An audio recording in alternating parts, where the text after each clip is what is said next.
¿Quién creó la Biblia? Esta es una muy buena pregunta que analizaremos a través de la historia, ya que muchos predicadores y sacerdotes católicos han tratado de monopolizar la creación de la Biblia, diciendo que fue la Iglesia Católica quien creó la Biblia. Quien creó el libro más vendido de la historia de la humanidad y que ha influido en la vida de millones de personas alrededor del mundo. Acompáñanos en este viaje a través de la historia.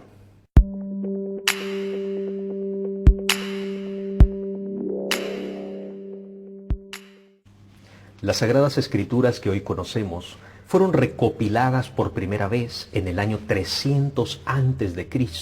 por el rey Ptolomeo II, quien fue el segundo faraón de la dinastía tolemaica, lo que equivale a un rey griego en Egipto, el cual invitó a 60 sabios judíos a la ciudad de Alejandría para aportar a la famosa biblioteca del pueblo de Israel los manuscritos más sagrados del judaísmo, lo que hoy conocemos en nuestras Biblias como el Antiguo Testamento.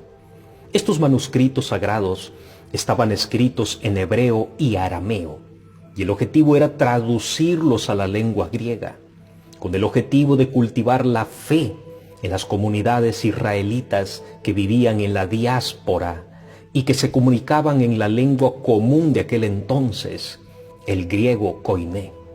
No fue fácil poner por escrito la memoria de miles de años del pueblo de Israel, comenzando por el Pentateuco y finalizando por los libros proféticos.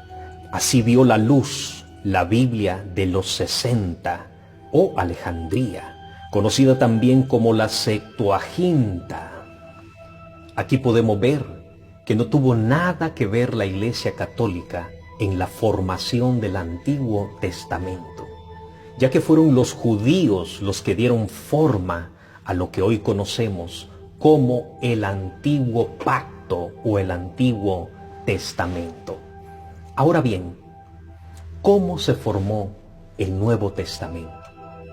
Primeramente cabe señalar que nuestro Señor Jesucristo no escribió ningún pergamino, ni dejó ningún manuscrito, sino que fueron sus discípulos los que posteriormente a su muerte, los que recopilaron sus enseñanzas, los que hoy conocemos como los Evangelios y las cartas escritas por los apóstoles de Jesucristo. Estas estaban en posesión de los seguidores de Jesucristo. Son numerosas las fuentes halladas y los autores, y las copias que se hicieron de los papiros originales. Uno de los más antiguos data de los años 125 a 130 después de Cristo.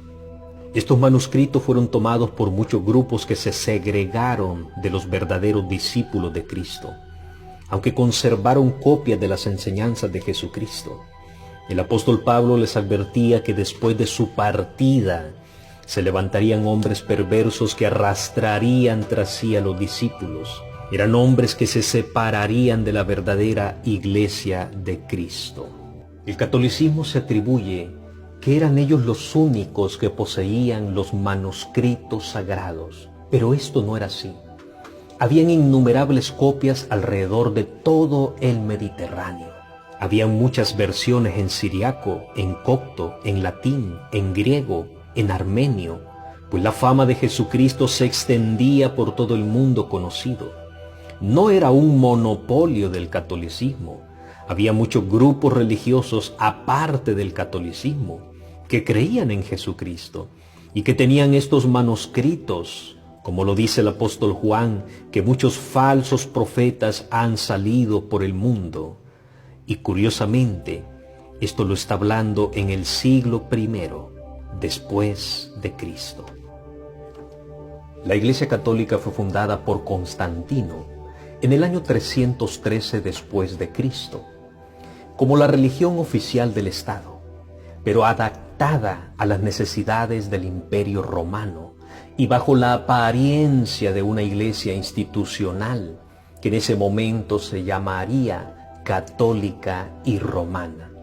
Desde ese preciso momento, los católicos romanos no solamente debían obediencia a Dios, sino al emperador y a las necesidades espirituales de las costumbres paganas que había en aquel entonces, ya que tenían el propósito de contentar a aquellos que creían en otras divinidades. De allí surgirían los dogmas de fe, como la Trinidad, para ganar a los que creían en las triadas, o la veneración a María, para ganar a los que adoraban a Astoret, la más conocida en el mundo antiguo como la Reina del Cielo. Curiosamente, como hoy llaman a María, y un sinfín de dogmas de fe que no aparecían en los manuscritos sagrados.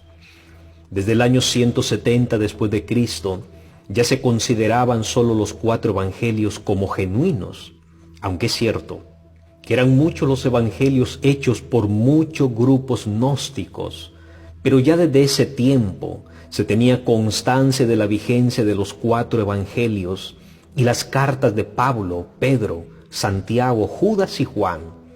Pero ante el crecimiento incesante de grupos llamados cristianos, cabe señalar, no solo la Iglesia Católica existía, pero fue esta la que vio la oportunidad de infiltrarse en el Estado, ambicionando poder, tomándose de la mano de Constantino y usurpando el seudónimo de cristianos, pues niegan sus enseñanzas e hicieron una mezcolanza de enseñanzas paganas y cristianas, y poseyendo como muchos grupos las copias de las Escrituras del Nuevo Testamento, como otros muchos grupos las tenían. No era monopolio del catolicismo poseer las Escrituras, como lo quieren hacer creer. Aquí es donde aparece la figura de Dámaso I, que coincidió con la subida al trono de Constantino I. Era una época donde se disputaban muchas cosas. Habían proliferado los antipapas y muchos querían efectuar la legitimación del catolicismo. Era una época turbia, llena de ambición y hambre de poder. Su entrada fue controversial, acusado por los separatistas del arrianismo, fue absuelto por la justicia y obtuvo el apoyo del emperador. Fue elegido papa el 1 de octubre del 366 después de Cristo. Sin embargo, un gran número de conservadores lo rechazaron y escogieron a su diácono, Urcicino, siendo consagrado de forma simultánea por Pablo, obispo de Tívoli. Así que había un doble papado, una pelea de poderes, lo cual provocó una pugna por el nombramiento del nuevo papa, llegando incluso al derramamiento de sangre. Murieron 137 personas producto de la violencia. Pero Juvenco, que era uno de los prefectos de Roma, propuso el destierro de Urcicino y de sus colaboradores, pues simpatizaba más Dámaso I con el emperador en ese entonces. Así quedó establecido como sumo pontífice. El propósito de Dámaso I era consolidar al catolicismo ante la sociedad, por encima de otros grupos que también buscaban el poder, y en lugar de quedar ante la sociedad como la única iglesia cristiana, y que la figura del Papa fuera vista como el vicario de Cristo, y para ello usó de astucia para promulgar el canon de escritura sagrada en el año 374 después de Cristo, para que ante la sociedad quedaran como los que promulgaron la ley de Dios, lo cual no era cierto, ya que muchos grupos usaban los evangelios y las cartas apostólicas. Pero al tener el poder y el desterrar los opositores, a los antipapas, y después de condenar el apolinarismo y el macedonianismo y determinar medidas contra el arrianismo, ganó el pulso a los demás lobos rapaces que ambicionaban el poder que les otorgaba el imperio romano. Aquí empezó una de las pugnas más feroces para ostentar el poder de la Santa Sede. La persecución a posturas divergentes hizo que muchos se retractasen y jurasen fidelidad a la doctrina oficial, para así evitar una condena pública. Dámaso I trabajó para que el obispo de Roma fuera el predominante entre todos los obispos. En el año 379, al considerar la separación del Imperio de Occidente, Dámaso actuó para salvaguardar la autoridad de la Iglesia romana dentro del imperio, creando una vicaría apostólica y nombrando para ello a Ascolio, obispo de Tesalónica. Aquí fue el origen del vicariato papal. Antes de Dámaso no existía esto, como lo hacen creer, que son sucesores de Pedro. Eso es una mentira. Son sucesores de Dámaso I, quien creó el vicariato papal. En este ambiente de pugna, rivalidad y muertes, se instauró una nueva versión de la Biblia, traducida del griego al latín, hecha por San Jerónimo, por encargo mismo del Papa Dámaso I.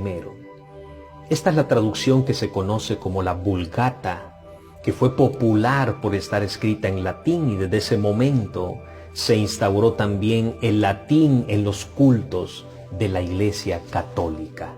Curiosamente, este dato no lo saben muchos católicos. La Iglesia romana prohibió la Biblia a partir del año 1229, cuando era Papa Gregorio IX, alegando que el pueblo no podía entenderla. Él mismo fue quien instauró oficialmente la Inquisición, causando así miles de muertes a aquellos que no obedecieran los ordenamientos instituidos por la Iglesia romana.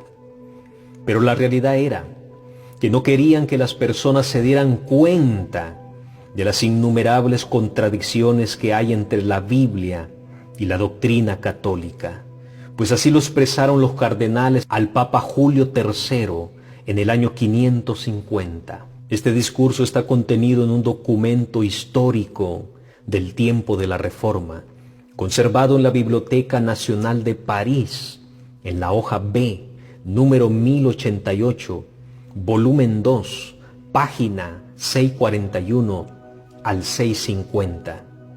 De este documento sacamos los siguientes pasajes que aclaran bien esas contradicciones. Atención a lo que los cardenales dicen. De todo el consejo que podemos ofrecer a vuestra santidad, retuvimos lo más necesario hasta el fin. Hay que abrir bien los ojos y usar toda la fuerza posible en la cuestión, a saber, para permitir lo menos posible la lectura del Evangelio, especialmente en el vernáculo, en la lengua nativa, en todos los países bajo la jurisdicción. Baste la pequeña parte del Evangelio leída usualmente en la misa, y no se permita que nadie lea más.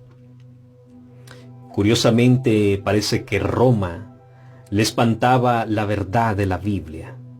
Más adelante los cardenales advierten al Papa y le dicen: en cuanto el pueblo esté contento con esta pequeña porción, florecerán los intereses de vuestra santidad. Pero cuando el pueblo quiera leer más, sus intereses comenzarán a fallar. Después los cardenales fueron hasta el punto de definir la Biblia como su enemigo y dijeron: la Biblia es un libro que, más que cualquier otro, ha levantado contra nosotros, contra los católicos, los alborotos y tempestades por los cuales casi perecemos. Aquí podemos notar el único interés de la Iglesia romana es no perecer. A continuación reconocen que hay conflictos entre la Biblia y los que enseña la Iglesia católica. Y muy importante, esto lo dicen los mismos cardenales. Si alguien examina de cerca y compara las enseñanzas de la Biblia, como ocurre en nuestras iglesias, entonces encontrará discordias y comprenderá que nuestra enseñanza es muchas veces diferente a la Biblia y nunca cesará de desafiarnos hasta que todo sea expuesto, y entonces nos volveremos en objeto de burlas y odios universales. Finalmente aconsejan al Papa qué hacer con la Biblia. Finalmente, ellos aconsejan al Papa qué hacer con la Biblia y le dicen, por tanto, es necesario retirar la Biblia de la vista del pueblo, pero con cuidado, a fin de no causar rebelión. Todo esto fue dicho por los cardenales de Roma al Papa Julio III. Si alguno duda, les he dado los datos de donde pueden encontrar estas palabras. Aún en internet se pueden encontrar. Los evangelios que están en nuestras Biblias y las cartas apostólicas que encontramos en ellas son sin duda aquellos manuscritos que recopilaron los primeros discípulos de Cristo en el primer siglo. Este testimonio permanece vivo hasta el día de hoy, aunque en muchos episodios de la historia la Iglesia Católica ha tratado de prohibir y desaparecer la Biblia. Dios ha permitido que permanezca hasta el tiempo de la restauración de todas las cosas, esperando que esta información sea de vuestro provecho, sea de vuestra edificación. Hasta el próximo videoprograma, tu servidor Emerson Ayllón se despide, deseándote que Dios te bendiga. Comparte esta información con tus amigos y conocidos para que la verdad siga resplandeciendo sobre la mentira. Hasta el próximo programa.